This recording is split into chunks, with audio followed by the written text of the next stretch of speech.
Hi, welcome to Literary Archaeology. Glad you're here. Glad you found us. This is Lola. uh, if you're here, you probably love books and writing. You probably love history.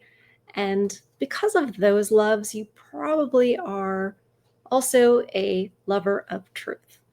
That's really the whole purpose of what we do here. Right now, we are digging through the Grimm brothers. And their fairy tales they published in the early 1800s are full of truth. Truth that the powers that be would like to hide from us. So, without further ado, let's talk about what we're going to read today. The first fairy tale we're going to read today is entitled The Blue Light. I have no idea what it's about. I don't read these beforehand. I read them with you guys so that in the moment I can analyze and have the revelations that probably you are having as well. And I will be live in our chat so that we can be sort of discussing together and I can be learning what you guys are getting from these. And that's kind of how it works here. So at any point, if you're enjoying this video, please hit like. I always forget to say that. Subscribe to the channel if you haven't already. I'm so excited because last I checked, we were up over 200, which is so cool. And last video got over 1,000 views, which I about fell out of the chair when I saw that. So that's amazing. It means there are people out here like us that want to nerd out and that don't always trust maybe what we read today, which I don't think you should. So, and I'm sorry if it's a little bit darker. I'm still working on the lighting, so I don't have ring light eyeballs. It's so weird. So, The Blue Light. Once upon a time, there was a king who had a soldier as servant. When the soldier became very old, the king sent him away without giving him anything for his service. Now, the soldier had no idea how he was to eke out an existence and went off sadly,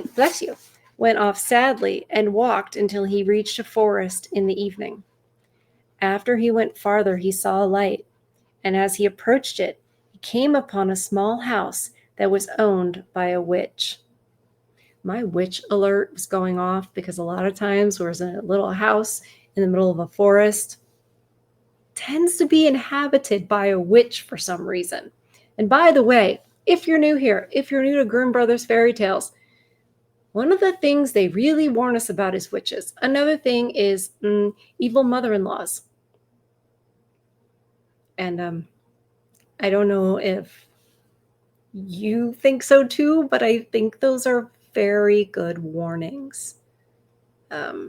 Just saying, when I do TikTok research for my other channel, Far From Eden, the amount of advertisements for tarot cards, witch this and that, and the women manifesting and all their other stuff, the interest in the occult for women is astounding. It always has been. So interesting that they would be warning of witches.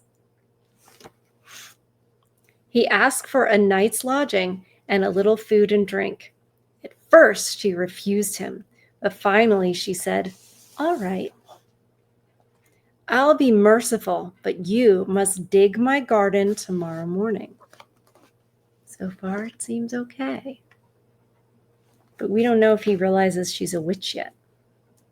The soldier promised to do it and was given a place to sleep.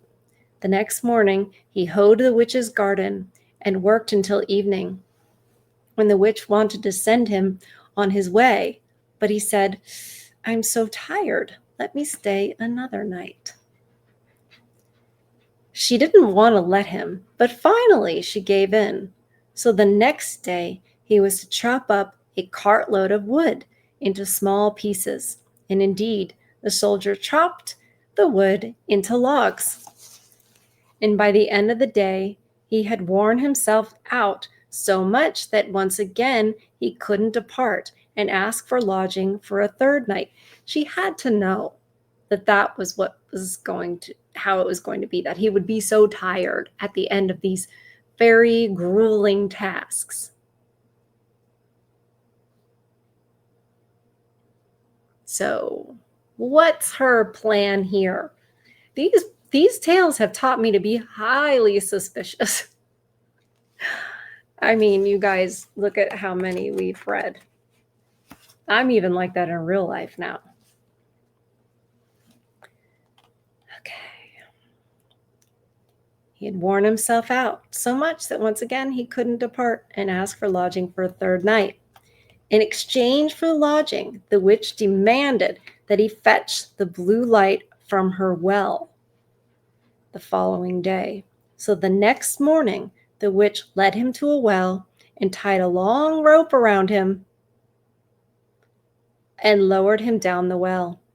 When he reached the bottom, he found the blue light and made a signal to the witch so that she would pull him up.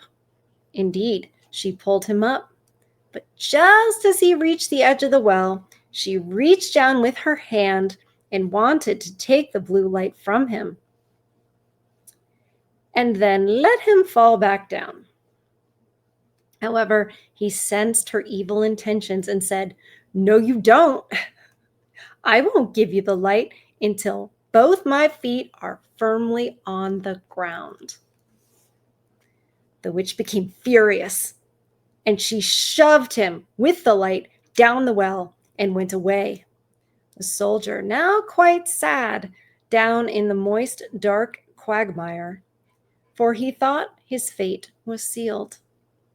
He reached into his pocket for his pipe, which was half full, and thought, the little pup over here is desperately wanting attention, so please hit like on the video. Thank you. I use her to help remind me, and I've been forgetting a lot lately. So his pipe was half full, and he thought, I might as well smoke it to the end as my last pleasure. So he lit it with the blue light and began to smoke. As the smoke floated around a bit, a little black man appeared and asked, "Master, what do you command? I must do anything you demand." "Then first, help me out of this well." The little man took him by the hand and led him up above, and they took the blue light with them. When they were back above the ground, the soldier said, "Now, go and beat the old witch to death for me." Oh my. Oh my. After the little man did this, he showed the soldier the witch's treasures and gold, and the soldier loaded them in a sack and took everything with him. Then the little man said, "If you need me, just light your pipe with the blue light."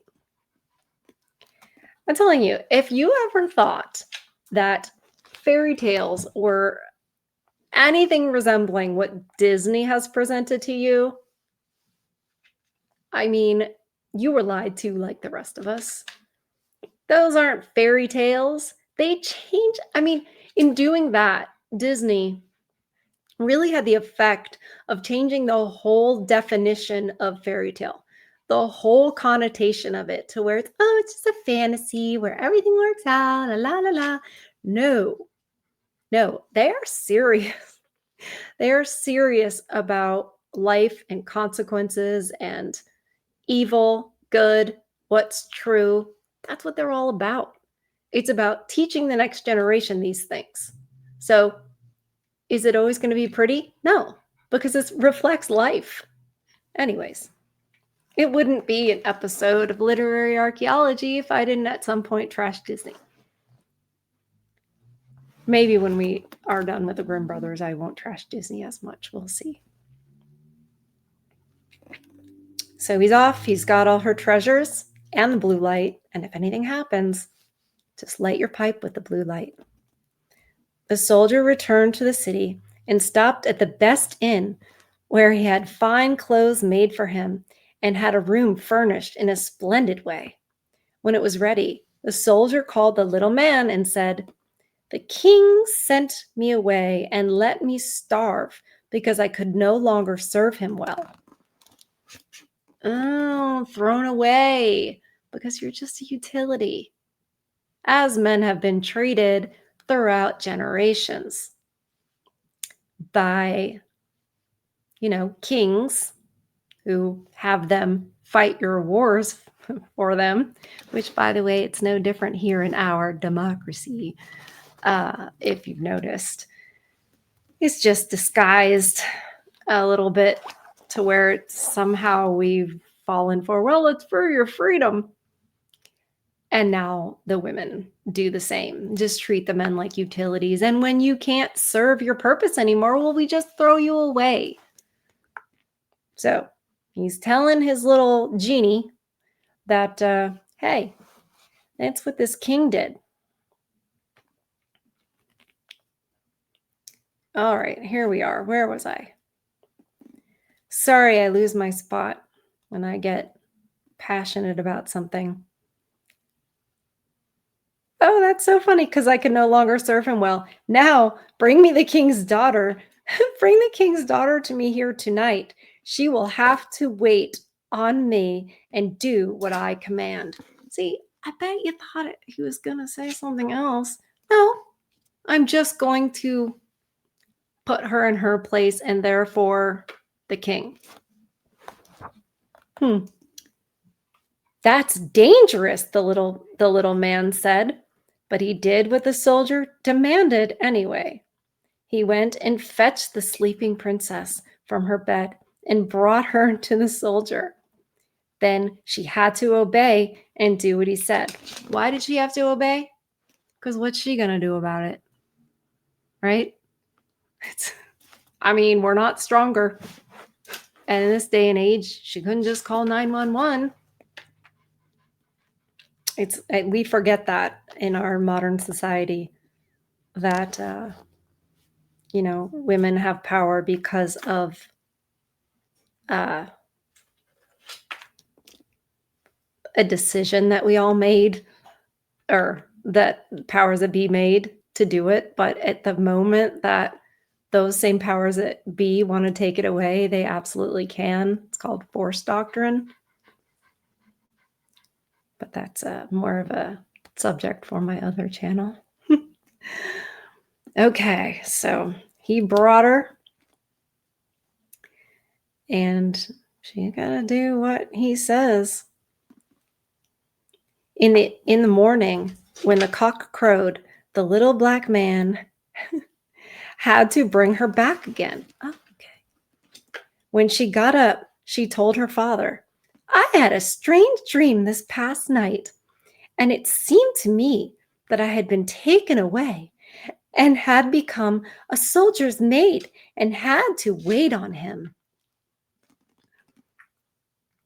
"Fill your pockets full of peas," replied the king, "and make a hole in it. The dream could be true. Then the peas will fall out and leave a trail to the street, on the street." So she did this, but the little man had overheard what the king had advised her to do. When evening came and the soldier had the little man,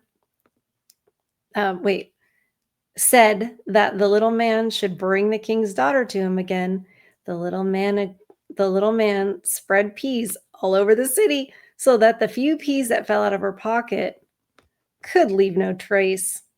The next morning, the people of the city had to pick up and sort all the peas. Once again, the king's daughter told her father what had happened to her, and he answered, "Keep one shoe on and hide the other secretly wherever you are." The little black man heard the plan, and that night, when the soldier demanded that he bring him the king's daughter, the little man said, "I can no longer help you. You're going to have some bad luck if you're exposed." However, the soldier insisted on having his will done.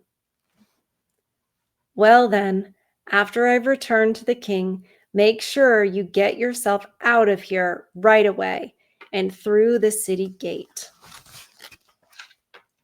So the king's daughter kept one of her shoes on and hid the other in the soldier's bed. The next morning, when she was once again with her father, he had the entire city searched, and the shoe was found in the soldier's room. To be sure, the soldier had already rushed out of the city, but he was soon overtaken and thrown into a sturdy prison. Now he was chained and tied up with rope, and due to the frantic flight, his most valuable things, the blue light and the pipe, had remained behind, and the only thing he had with him was a gold coin. As he was now standing sadly at the window of his prison, he saw one of his comrades passing by. So he called out to him and said, "If you get me the little bundle that I left in my room at the inn, I'll give you a gold coin." So his comrade went there and brought back the blue light and the pipe in exchange for the gold coin.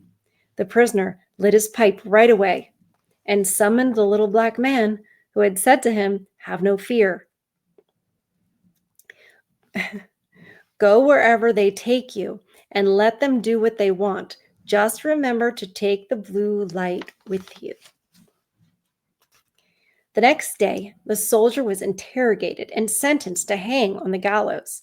As he was being led out to be executed, he asked the king to grant him one last favor.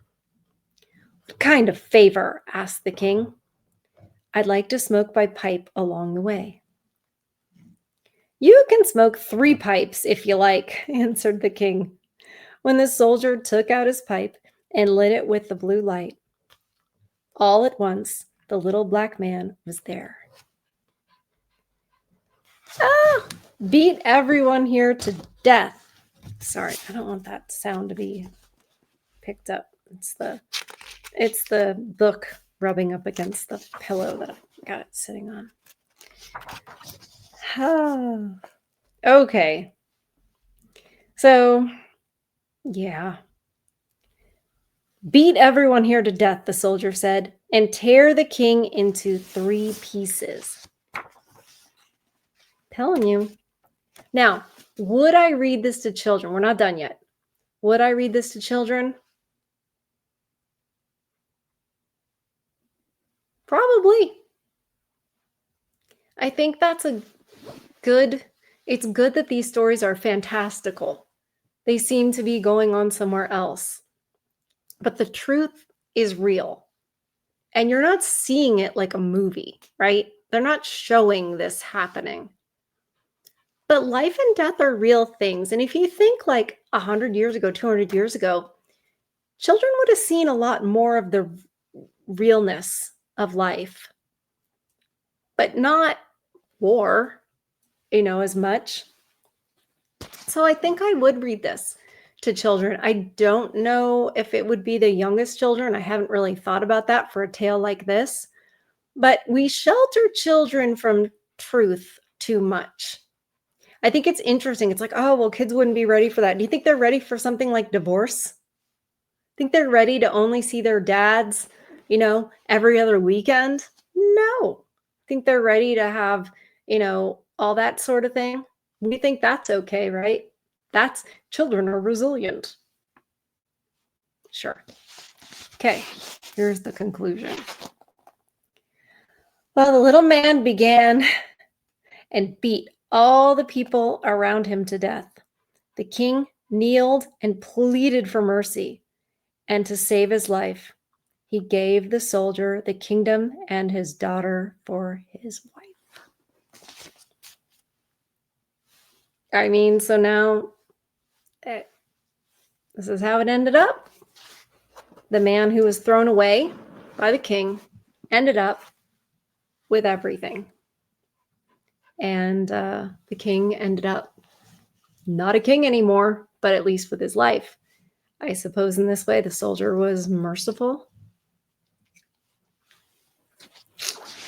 Interesting. Okay, so let me just see because I cannot see. All right, we've got time for some short ones. This one's very short. It's called The Stubborn Child. In a day and age where rules and discipline are abuse, and yes, that is claimed often in sort of family court and stuff. If you didn't know, it's true. A lot of the women would think, well, when he goes to his dad's house, it's like da-da-da. It's like, yeah, it's called bedtime. Yeah, it's called do your homework before you can play. I've literally watched family court cases where the ex-wife will say that the husband is abusive because he insists on something like homework being done before you get to play or what have you. So The Stubborn Child. Let's see what the Grimm brothers thought was so important that they needed to let us know in 1815. Once upon a time, there was a stubborn child who never did what his mother told him to do. Therefore, the dear Lord did not look kindly upon him, and he became sick. No doctor could cure him, and in a short time he lay on his deathbed. When he was being lowered into his grave and was covered over with dirt, one of his little arms suddenly emerged and reached up into the air. They pushed it back down and covered the dirt with fresh dirt, but that didn't help. The little arm kept popping out. So the child's mother had to go to the grave herself and smack the little arm with a switch. After she did that, the arm withdrew, and then, for the first time, the child had peace beneath the earth. What did we just read?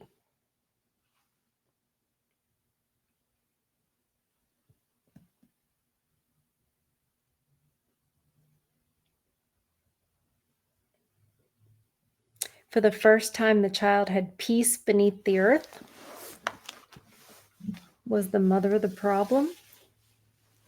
Maybe the child wasn't stubborn. He reached up his little arm. What mother would say, keep throwing dirt? Okay, let's just review real quick. He was stubborn and he got sick. The Lord didn't take kindly upon him. Okay, he got sick.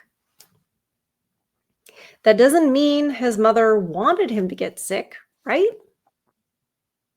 However, wasn't her character revealed when her child tries to reach up and she's fine with throwing more dirt? No. I think here, the stubborn child, the fault is with the parent. The fault is with the parent. We are so not used to that in this day and age. Oh, these youth over here and this happened over here. And it's like, how do you think they got that way? How do you think the youth got that way? I have heard this so many times in content that I consume and even news that I watch. It's like, these kids today, they don't value anything. They don't this, that, and the other. They don't hold traditions.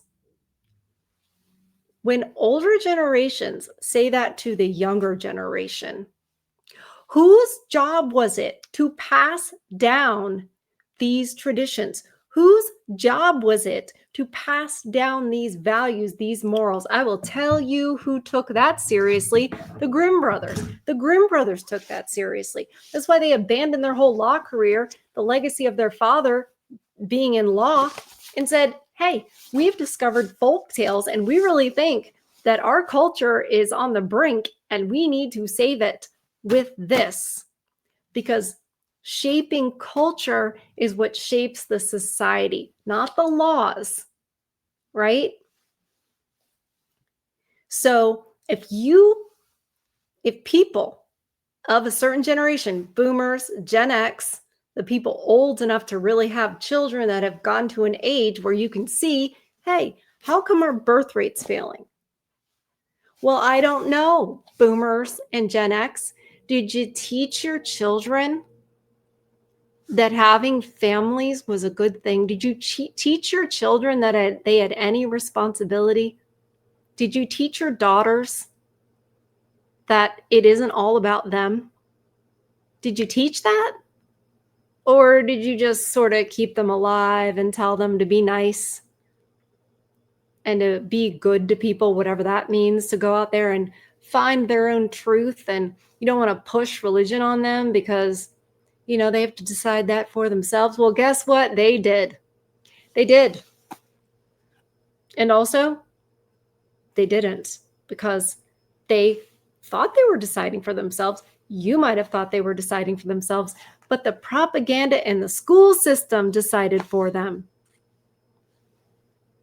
Because that's who was filling their head with what's right and what's wrong and what's acceptable. You didn't do it. The older generations didn't do it. And so the older generations need to look inward and see themselves and go, hey, the reason these younger people do not have a work ethic, for example, you have to teach that, right? You have to give kids chores and teach them responsibility and reward them when they do a good job and reward them when they take initiative.